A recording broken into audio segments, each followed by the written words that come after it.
Hello po, magandang araw po sa inyo lahat. Welcome po sa aking channel. At ako po si Pel Carsomera. At ngayon po magluluto po tayo ng spicy honey garlic chicken. So,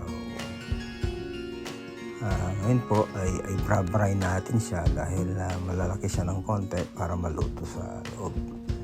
At lalagyan po natin siya ng slit. Ayan po, very 2 pounds po ito. So make sure lang ho mag-like, subscribe, and comment. At marami pong salamat ulit sa inyong papanood. God bless. At ngayon po ay lalagyan po natin siya ng slit. Kasi medyo malaki-laki po ito. Itong drumstick. Kaya lalagyan po natin siya ng slit doon. Ayan. So, dyan lang sa loob. Ayan. Para maluto lang sa loob.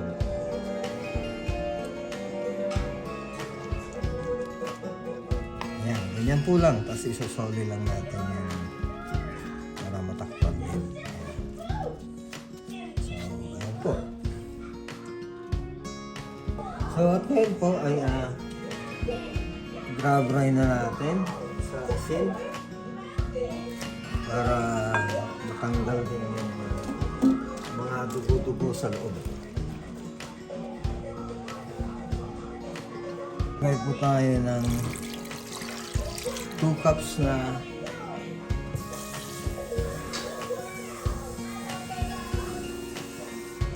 water.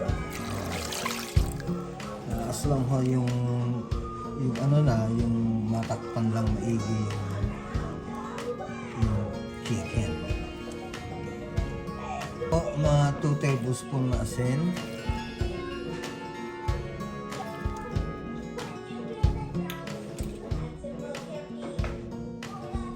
So, haluin lang. Ayan. So, bra-brine lang po natin siya ng mga half an hour. Ayan.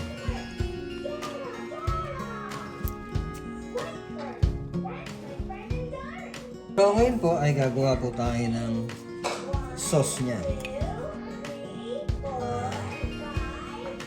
2 tablespoon po na minced garlic. Ayan.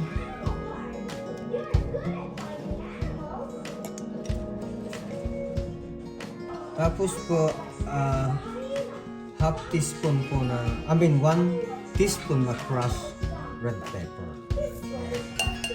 Pero kung gusto nyo manghang, dagdagan pa ng konti. Okay, dagdagan pa natin ng konti. Ito, lalagyan po natin ng ginger powder. Wala po akong fresh na ginger. Kaya pwede rin po ito.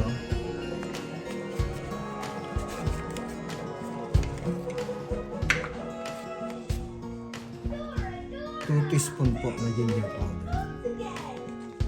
Para mawala lang po yung lansa niya kasi chicken. At ngayon po maglalagay po tayo ng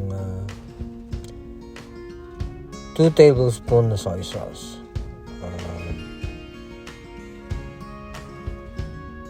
Wag mong gumamit ng dark soy sauce dahil masyadong paglabas nun maitim na pagka nag-caramelize yung Tapos po ay maglalagay pa tayo ng olive oil. Kahit na anong oil po.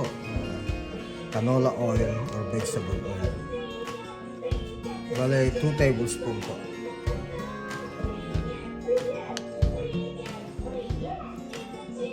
Ayan po.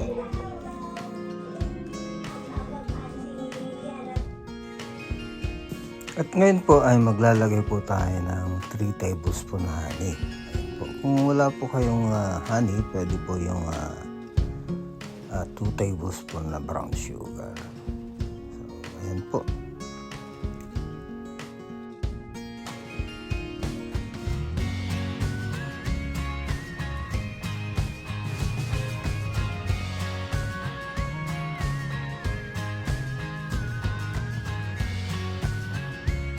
Tapos po ay maglalagay tayo ng half cup na tubig.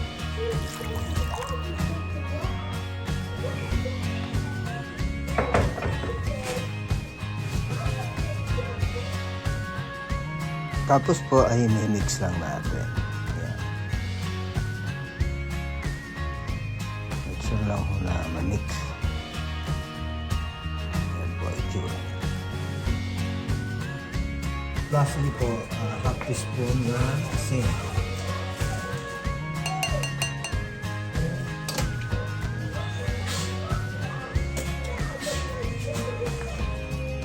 Mix lang po.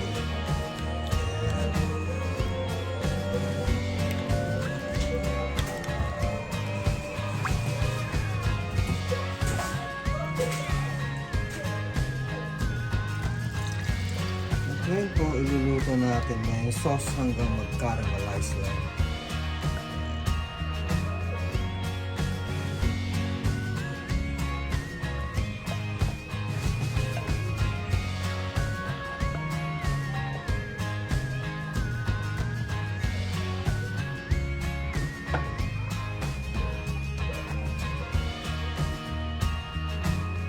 So after 30 minutes, i-dry-drain po na natin yung chicken. At the same time po, habang i-dry natin, iluluto po na po yung sauce natin.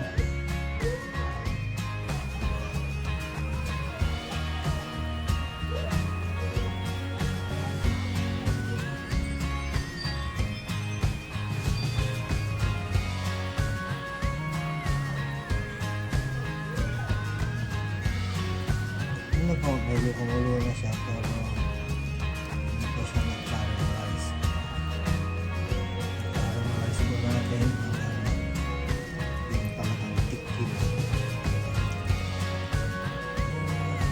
sauce niya. Mga other 10 minutes pa po. So habang kumukulo na siya po, lalagyan po natin ng 1 teaspoon na vinegar.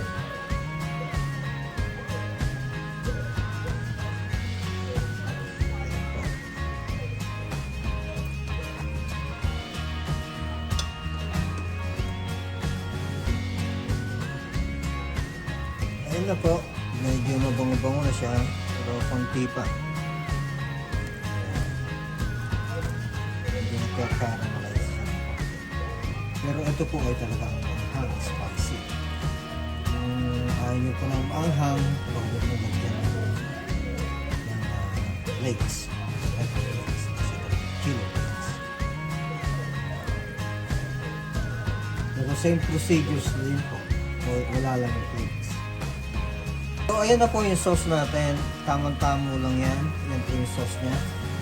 So isa-set aside po muna natin. Talagang maanghang po ito, kaya set aside muna natin. Tama-tama lang po yung consistent niya na kalapot.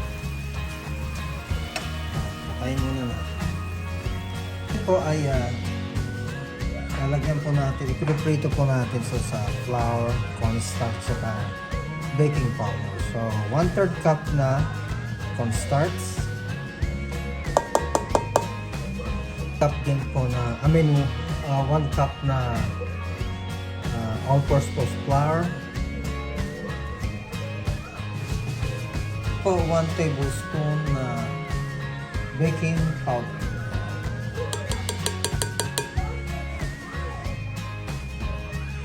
So, mimix na po natin.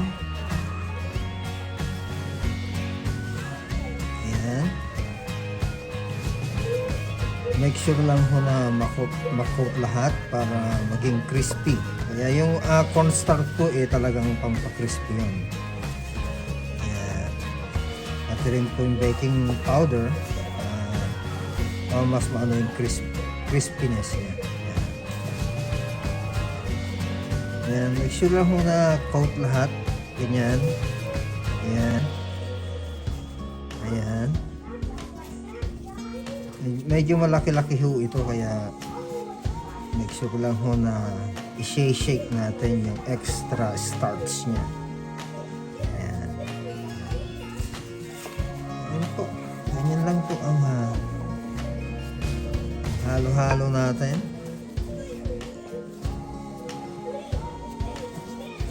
Ayan. So ayan na po, ay make sure lang ho na i-shake. I-shake natin para huwag masyadong makapal yung ano, para maluto inside. Ayan.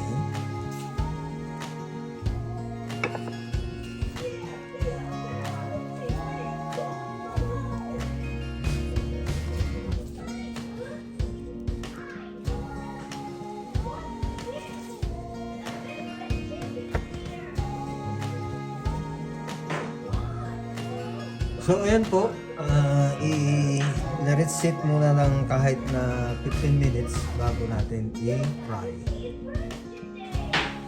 Tapos po, maglalagay na tayo ng mantika. Bali, ayan, half gallon po ito. Ayan.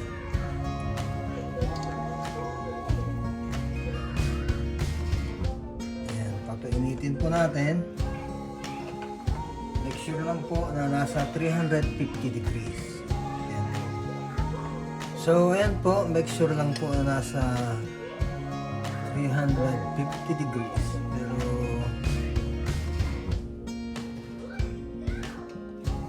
kulang pa. Nasa 180 pa lang.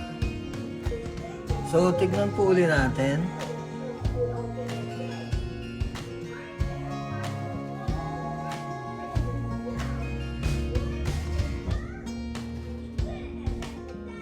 So, ayan na po, okay na. Umpisa na natin magluto, magprito. Ayan po, siniksikin natin ulit. Ayan. So, ayan po.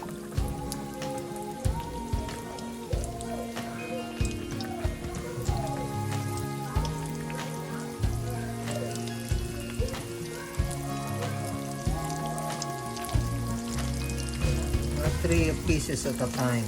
So medyo po ano ito, malaki po itong ano, itong drumstick. Ito, titignan po natin, flip over na natin siya. Make sure lang, ayan, okay na po yan. Ayan. Bali, 6 minutes each side po.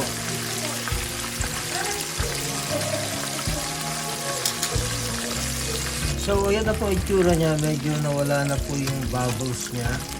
Kaya, doon lang po malalaman natin kung ano. So, gusto lang po yung itsura niya. Ayan po yung itsura niya.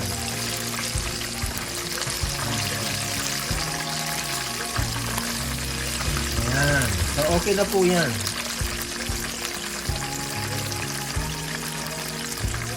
Hanggang maging brown and crispy po. Ito po yung fried chicken.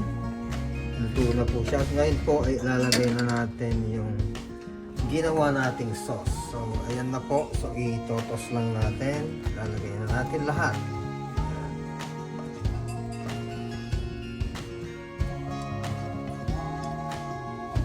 Kaya maanghang po ito. Kaya ayaw na maanghang. Wag lang po. Kunti lang ang flakes na ilagay o sili. Tapos po ay itopos natin.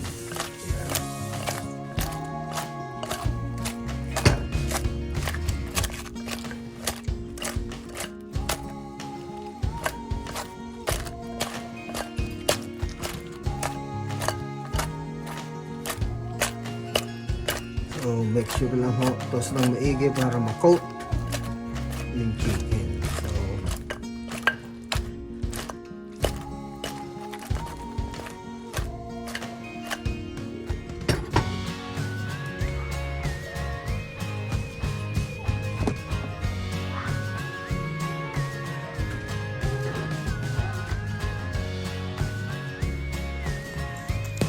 So, ayan na po ang ating recipe for today.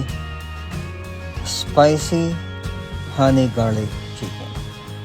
So, make sure lang po na subscribe, like, and comment.